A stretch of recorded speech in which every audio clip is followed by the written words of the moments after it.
kid. What brings you in today? Just gonna play me some cards and win me some money. Money, is it? And what will you be drinking?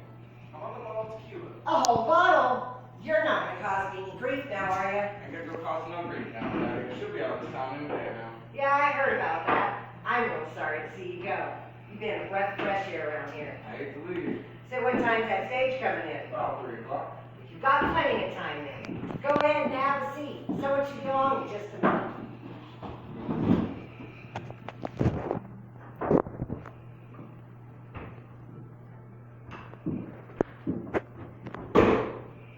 Well, Mr. Cahill, as I live and breathe, and what brings you in this fine morning? What's so fine about it? The day just started. Pour me a whiskey. Whiskey it is. Say, you got any plans for the rest of your day? What are my plans any you're concerned? Just so happens, the kid's been over there waiting on a game. Oh, the hell you say, huh? Find it your heart's league B today? You know, I'll think about it. Well, try hard. Look at him, said you're like some kind of country chick. Just gonna start right Shut now. up, pour me another whiskey. Boy, how many times I tell you not to be sitting at my table? I won't fight today, Wendy. I told you ain't no fucking thing gonna sit at my table. Kid, I think you better be going and ask for you. Well, shut up, pour me that whiskey. Where do you think you're going, boy? I don't want to fight today. You know what? I'm not getting smirk off your face, boy. You shut up and pour me that whiskey. Close with me, period. Kid, get out of here. Go. Cahill, you all right? Cahill, somebody go get the dog. Well, I guess somebody better go get the dog. Mr. Cahill would lay there for more than 12 hours while he slowly dies in agony on the floor. Mr. Andrew would flee to New Mexico, where he'd change his name to William H. Bonney. But you might know him better as Billy the Kid, and you just witnessed his first shooting. So let's have a hand for our actors, folks.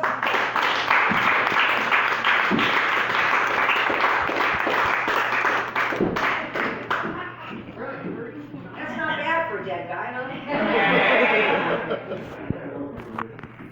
Now, the year's still 1877, and this town, it doesn't exist yet. It's just a small patch of desert by the name of Goose Flats. The only people that live up here are renegade Apache Indians. But there's a prospector by the name of Ed Shefflin. Now, Ed lives up at Camp Huachuca, now modern-day Fort Huachuca. And he's up there searching these parts for any gold or silver he can find. But the cowboy kept telling him, Ed, the only thing you're going to find up here is your tombstone. Well, fortunately for us, Ed doesn't listen. He finds a strike 1 foot wide by 50 feet long. And when you stake your claim, well, you have to name it. And Ed, having a little bit of a sense of humor, well, he decides to name it Tombstone. You all were paying attention. Now, by 1881, this was one of the biggest boom towns in the Southwest. People would flock here to seek their fortunes. Permanent housing was built, hotels, supply stores, and for us adults, well, saloons. Now, if you notice, Allen Street, it's only 4 blocks long. In its heyday, it was only 9. But there was over 60 liquor licenses and 16 gambling establishments. It wasn't very hard to find trouble on Allen Street. In fact, the American Times was reported as saying that Tombstone would have a man for breakfast every day. Now, with all that trouble, well, there had to be some sort of trade-off. The trade-off was silver. You had your hard-working types like the miners. You also had your unscrupulous characters, such as the Cowboys gang. But Tombstone also had its heroic types, like Wyatt Earp and Doc Holliday. But one man you may not have heard of is Luke Short.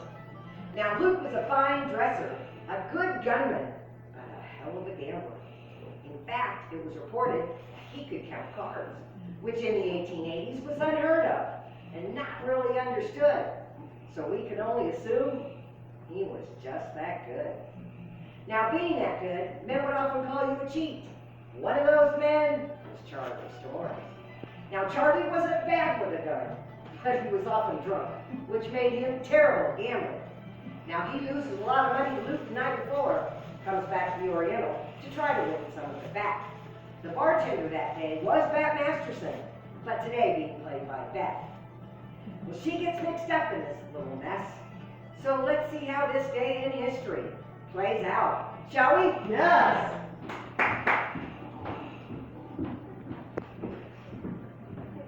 Good morning, Beth. Well, good morning, Luke. are you today? You hit the above ground. Just a great day. Breakfast? Well, absolutely. Say, you don't appear to be too occupied here this morning. Well, what do you say yourself to a hand or two? You know what? I don't mind if I do. Now that's just capital. I heard about that game last night. Oh, trust me, that was no game. Did you clean it out? Well, no doubt. 5 minutes? Well, in one hand. You're gonna have to start calling that boy One Hand Charlie. He keeps playing like that. He keeps playing like that, and they're gonna call him No Hand Charlie. Well, speak of the devil. Well, Charlie, shot for shot, what brings you back in today? You're really gonna play him again after last night? Man, can't get out.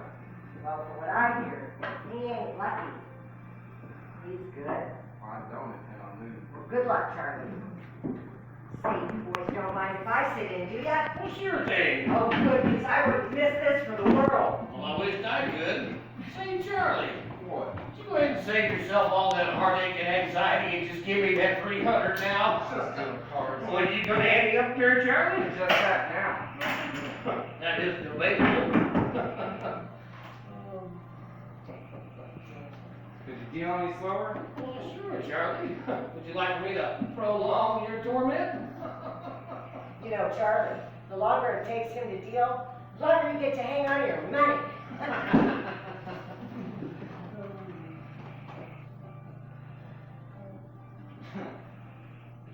Well, now that's the worst tale ever. Oh, trust me, that's no tell. Charlie, how many cards would you like? 5? Just one. Please talk one time. Boy, you best watch your mouth. All right, Miss Benson, how about you? Well, with a face like that, and a one-card draw, I'm afraid I'm out, dear. You know, I anticipated as much. All right, Charlie. So what's it gonna be? Come on, Luke. Let's play. All in. That was so funny. Now what the hell is that, Charlie? Charlie, you know, if you draw out your stakes just a little bit, dear, you get to play more than one hand. Now that's a novel ideal. You know, Charlie, the curiosity is gonna get the better of me. So how about it, son? I'll call. Well, Luke, full house. Guess I won my money back. Congratulations, Charlie. Hold it now. What do you mean, hold?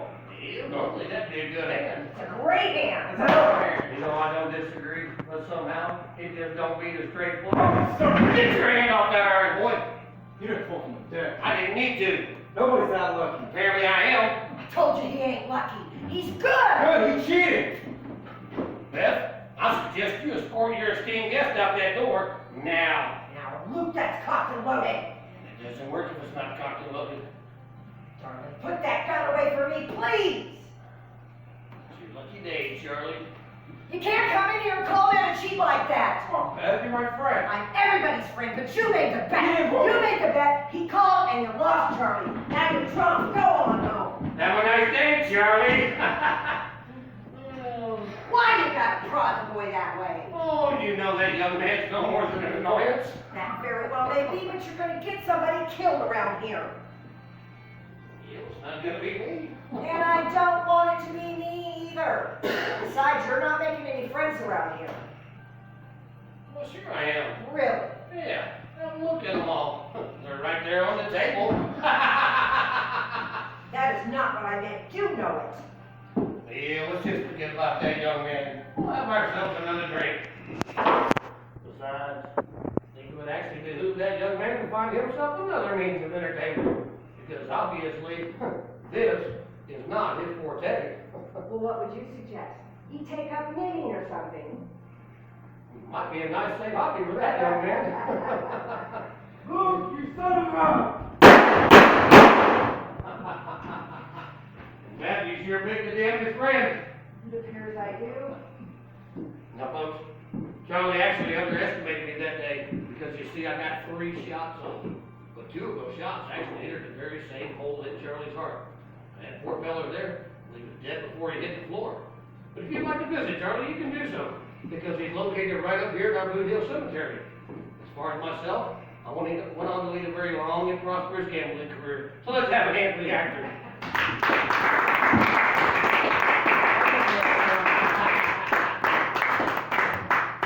Y'all having fun so far?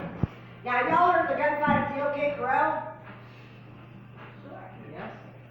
What if I told you it actually didn't happen at the OK Corral? It actually happened in an empty lot off Fremont Street, near where the park is today.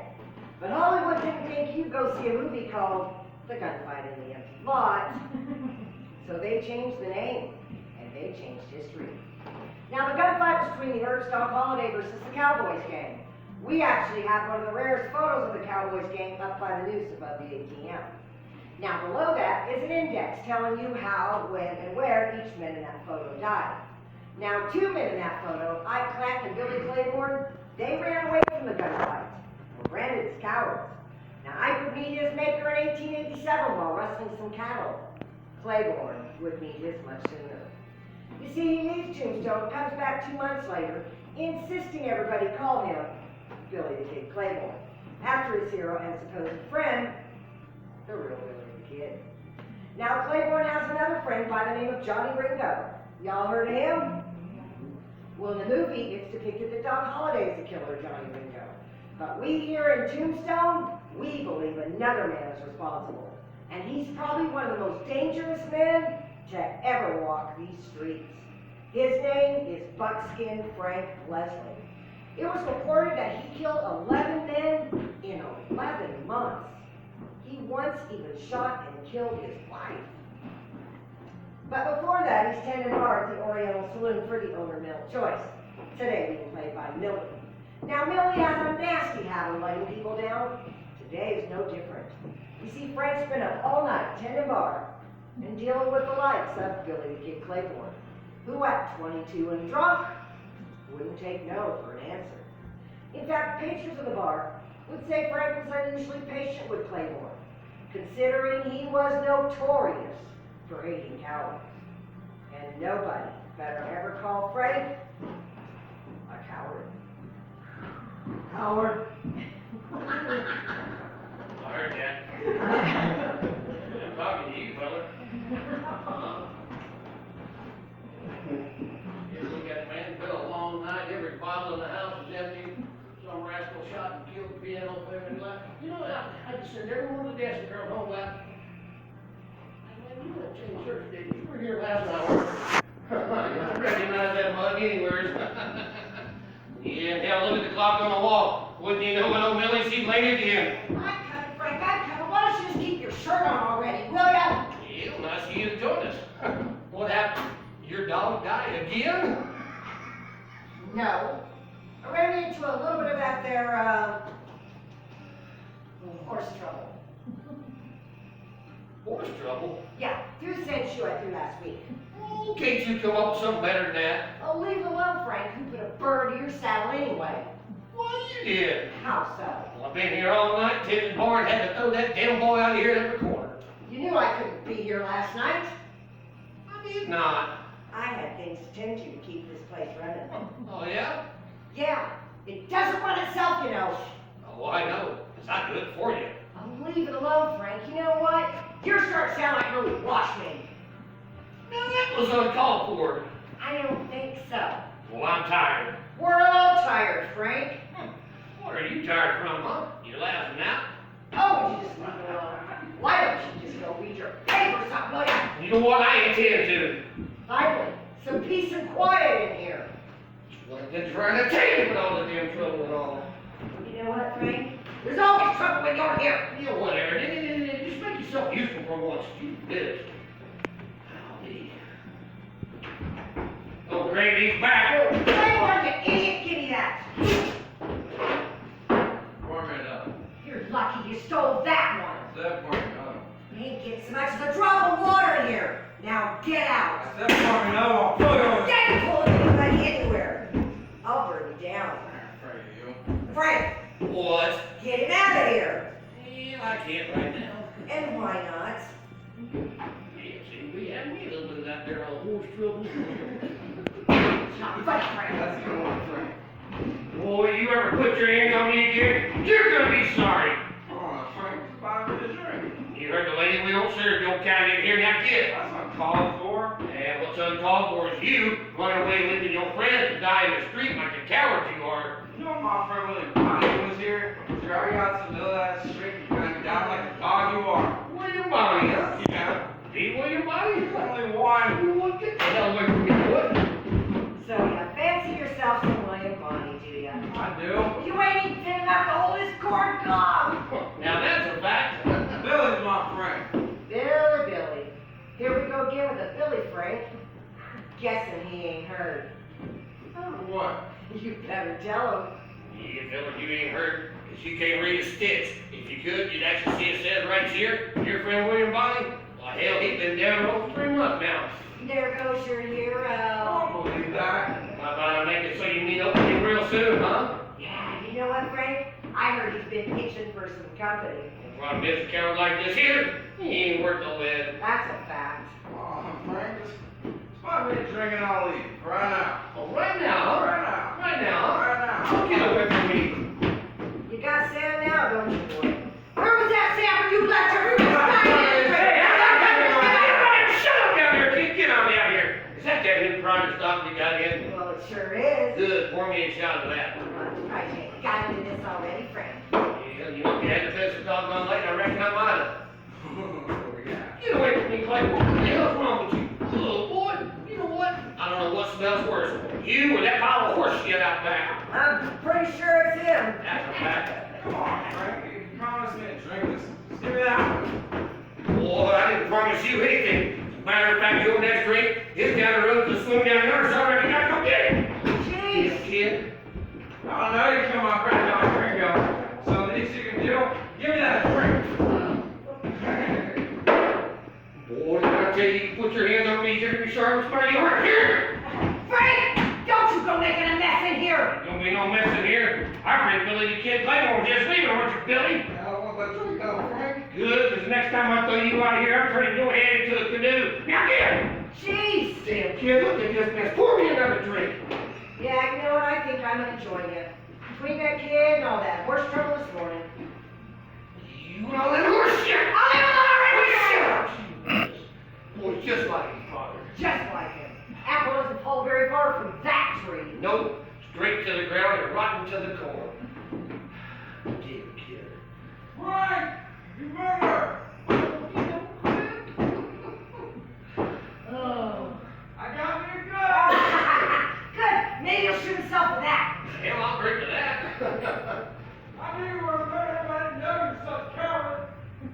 He did not say coward, Frank. Come on, we'll buy you some more private stock. You know what? I'm sick and tired of that kid. I've been dealing with him all night. You know what? I'm gonna settle right here once and for all. Frank, don't you do it, Frank. I'm sick and tired of this kid. Hey, Willie, you're thinking you entered this here. It's hiding across the street yonder behind that there fruit cart. I'll just leave it alone already, will you, Frank? Claymore? Don't you do it, Frank. I see you want. Don't you do it, I'll raise Frank. your rifle. What did you do? Why, hell, I shot him square. Go get the damn marshal. Out right in the mother tonight. Well, we picked that one outside because that's actually how it happened. After being thrown out of the bar for the last time, Claiborne runs across the street and somehow manages to get his hands on a Winchester rifle. Hides behind a fruit cart waiting for Frank to come out the main doors. Frank's too smart for that. He comes out a side door, surprising Claiborne. 2 shots rang out that day. Claiborne misses. Frank doesn't. He shoots Claiborne from over 60 feet away with a handgun. But when the marshal showed up to make a record of the event, Frank is still smoking the cigarette he lit while in the saloon. He was reported as saying, I could have done more, but I couldn't have done no less. Now, the reason we believe Frank's the real killer, Johnny Ringo, one simple source. Claiborne himself. You see, it took him over an hour to die, and within that hour, he refused any form of medication, so he could tell anyone and everyone that Frank Leslie had killed his friend Johnny Ringo.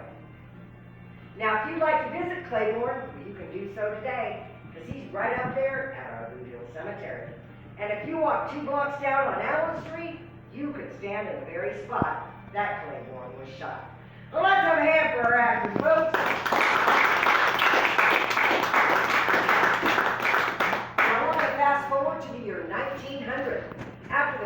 provided the okay corral the vendetta ride, well, the Earps leave Arizona.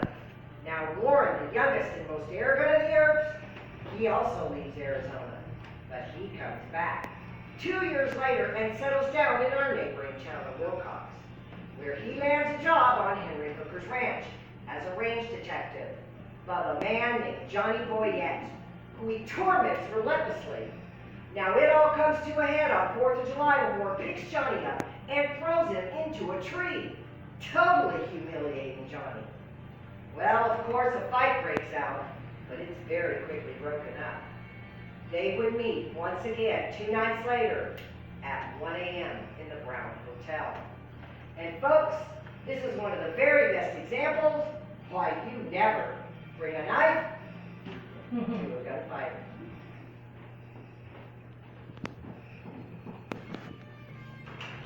Watch out! Oh, that's new. He's new, but I heard he bites. Nice. They want to pour me a drink to just try to bite me. What brings you in so late? Well, it gets too hot out there, so a few of these would have it. Yeah, I know what you mean. The days I don't mind, it's the nights. Won't cool off. What? It's about to get a lot hotter, Johnny. What do you mean? Look! So when did you start serving cowards in here? Oh, people. How you doing there, Johnny? Oh, would you just stay over there and mind your own business? What, today you were my business. I just always seem to make that way. Now, 'cause I heard about that little rumor in town. What? What rumor? $150 to gun me down? Is that a fact? Now that's a fact. Let me tell you something, Warren. If it was me, I would have done it on the cup. Half this town was dead anyway. Where you going? You some Ah, shut up. Johnny, finish your drink. What will you be having there? Warren? My drink should already be here. There he is, manners and all. What's that supposed to mean? What kind of man picks someone up and throws him into a tree? Yeah, I heard about that. This whole town has. Yeah, I did that. And I guess that makes some kind of man, huh? Yeah, a real big man. Big man. No, makes me a funny man. It's funny. Yes, what was that, Jody? What's wrong with you? I think I speak for this whole town when I say we're sick of your nonsense, you're bragging and you're going. Yeah. Let's pack up our plan and leave. You say that again, huh? We ain't nothing but good guys. Go get it, girl. Get out of here, little man. Why did you do that? Yeah, why is it any of your business? Because this is my bar. And you know what?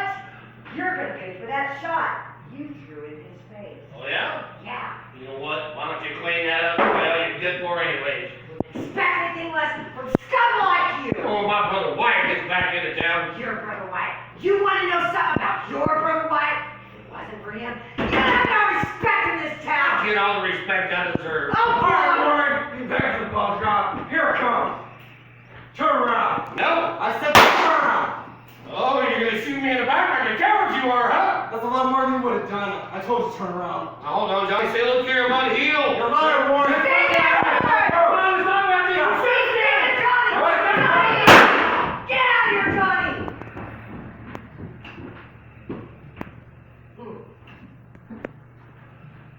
Warren would lay there for more than 6 hours before anybody bothered to even turn him over. People would actually step over him to get a drink at the bar. Here's to you, Warren. Did he burn? No. After they finally did turn him over, they found a half-open pocket knife in his hand. That's what he was digging for. Johnny, who was charged with the murder, was then exonerated on account of self-defense. And the Earps, they never sought revenge against him. Now, Warren is in fact the only Earp we have buried right here in Arizona. If you'd like to visit him, well, you can do so, because he's buried over at Pioneer Cemetery up in Wilcox. So let's have a final hand for our actors, folks. You want to enjoy the show? All right. First off, I'd like to take this time to thank each and every one of you for coming out today. Because if it wasn't for folks like yourself, none of this would have been necessary. So it's all your fault. Just kind of saying, you know. And folks, might introduce our actors and actresses right up here, Miss Lily Devine. We have some other actors right here, folks. And they call me Big Hog. Folks, we're actually going to leave Lily at the door over there on your way out with a spit tube makeshift tip jar. If you guys enjoyed the show, appreciate you dropped something nice in there for us. Other than that, if you'd like to take some photos with us, come up on set at this time. You guys have a great day and welcome to Tombstone, Arizona. I hope everybody enjoyed the show. Thank you.